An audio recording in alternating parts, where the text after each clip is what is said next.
Pasien takut ketemu dokter, pasien takut konsultasi dengan dokter, pasien takut dimarahi dokter. Bahkan kami punya WA group dengan pasien nih. Jadi pasien bisa konsultasi bahkan 24 jam nih dengan di grup itu gitu ya.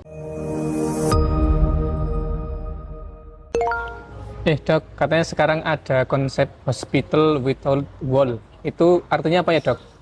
Ya, itu konsep yang sudah cukup lama didengungkannya, terutama di rumah sakit kami, di rumah sakit Muwardi ya.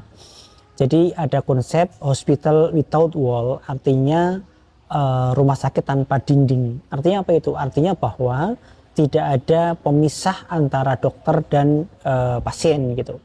Artinya dokter mulai menyatu dengan pasien, dokter mulai membawa dengan pasien, tidak ada batas pasien takut ketemu dokter, pasien takut konsultasi dengan dokter, pasien takut dimarahi dokter, pasien takut menyampaikan keluhannya kepada dokter, itu sudah tidak ada lagi gitu. Jadi konsep pengobatan di mana dokter pasien sama-sama nyaman, enjoy gitu ya. Nyaman, enjoy seperti sebuah keluarga gitu. Dan ini pun yang sudah kami terapkan di bagian rheumatologi di Rumah Sakit Dr. Muwardi.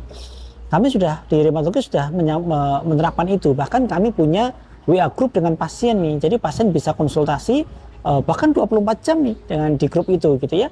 Mereka saling berdiskusi dan kalau perlu diluruskan dengan kami, maka kami akan luruskan melalui grup WA itu gitu.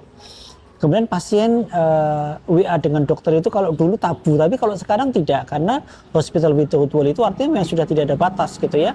Artinya bisa kok langsung WA kemudian konsultasi tentang penyakitnya tidak ada masalah gitu. Jadi sudah seperti tidak ada batas seperti keluarga gitu. Bahkan kami sering mengadakan kegiatan-kegiatan keluar membawa pasien-pasien kami ya, karena ada WA group sehingga kita tidak terputus kontaknya. Kita bawa untuk ke wisata, ke tempat-tempat wisata misalnya untuk menaikkan psikis mereka agar mereka menjadi baik psikisnya, yang punya masalah jadi terlupakan sejenak.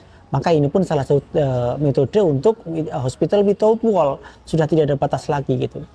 Sehingga saat ini memang yang terbaik seperti itu lain itu. Jadi dokter pun juga mulai enjoy, jadi tidak gampang capek gitu. Kalau dokter kerja melayani pasien itu terpaksa, ada beban misalnya, jengkel misalnya, maka akan cepat capek gitu. Paling hanya mengerjakan beberapa pasien sudah terasa capek. Tapi kalau kita enjoy menikmati pekerjaan kita sebagai dokter, kita berhubungan baik dengan pasien, insya Allah kita berapapun pasien akan tetap enjoy saja karena kita senang gitu ya. Kita senang, pasien nyaman, dan aura senangnya kita itu pun akan dirasakan pasien gitu. Ya, pasien banyak loh yang pasien datang itu tanpa berobat pun sudah sembuh dengan melihat dokternya, mendengarkan tausiah dari dokternya, itu sudah sembuh juga banyak gitu. Ini akan membangun aura-aura positif antara dokter dengan pasien gitu ya. Karena tidak semua penyakit itu hanya bisa diatasi dengan obat saja. Dibutuhkan pendekatan-pendekatan psikis, emosional antara dokter dengan pasien hingga bisa tersembuhkan dengan baik, tuntas, tidak hanya sekedar baik saat diberikan obat saja.